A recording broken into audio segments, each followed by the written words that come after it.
Hey guys, it's Andrew Malkowski, and I'm hanging out here again with my friend Amanda Maugher from Pink Poppy Media. Thank you for being here. Thank you for having me. In our first conversation, we talked a little bit about that your specialty is corporate photography and what that is. But part of that, we were talking about headshots, and the world is woefully full of bad headshots. Lots of job security. So tell me a little bit about what you see out in the world that are these bad headshots. What are people doing that they should be avoiding? Yeah, so there's some recent statistics that I was really shocked by, Okay. that 70% of recruiters on LinkedIn have overlooked a perfectly qualified candidate for a job because of no headshot or a bad headshot. Oh, And that can be as simple as, like I said, no headshot, or somebody who has like a cute little boutonniere that they wore in a wedding, or maybe you took a picture in a bar and you're like, I really like that. I think I'll put that up on LinkedIn.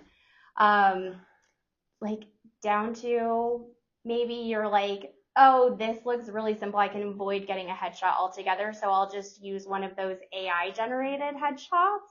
I didn't even know you could get an AI Yes, generated yes. headshot. So I was like, what's this competition that I have with AI? So you can upload about 20 selfies and you can get these really cool headshots. I tried it. I tried it once. Um, do you think I look like Kate Winslet? I no. No. I really wish I did. I got headshots that I looked like Kate Winslet. Um, So we're bordering on some false advertising. yeah.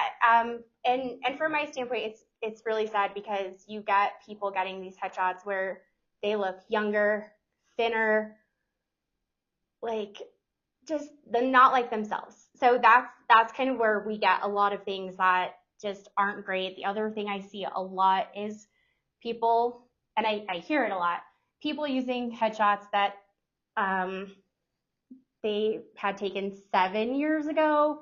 I recently I took someone's headshots that they took in 2006. So that's what I see a lot in the world is just this wide a range of just photos that people they don't look like themselves.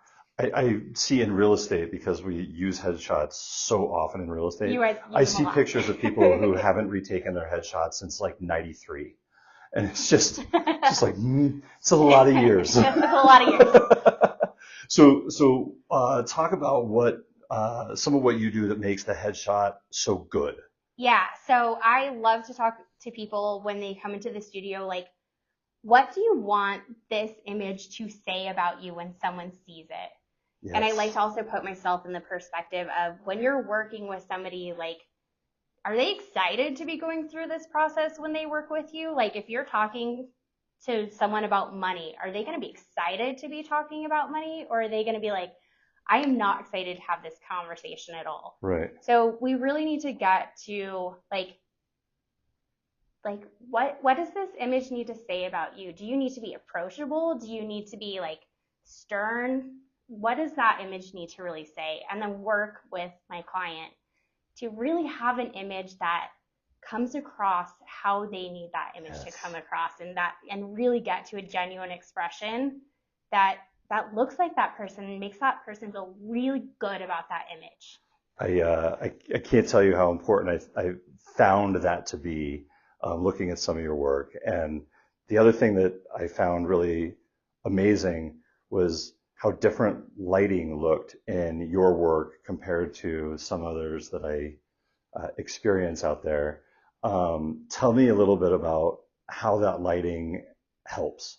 Yeah, so I went with a really specific lighting style when I was kind of exploring like what did I want to do with my headshots. And the lighting style that I chose, I just found it to be really universally flattering for any sort of face shape, any sort of gender, any age. Because everyone's a little bit self-conscious about something. Right. And so how can you make just any sort of facial feature look the best that it possibly can on any given day? Yeah, well, and you do a great job with it. Thank you so much.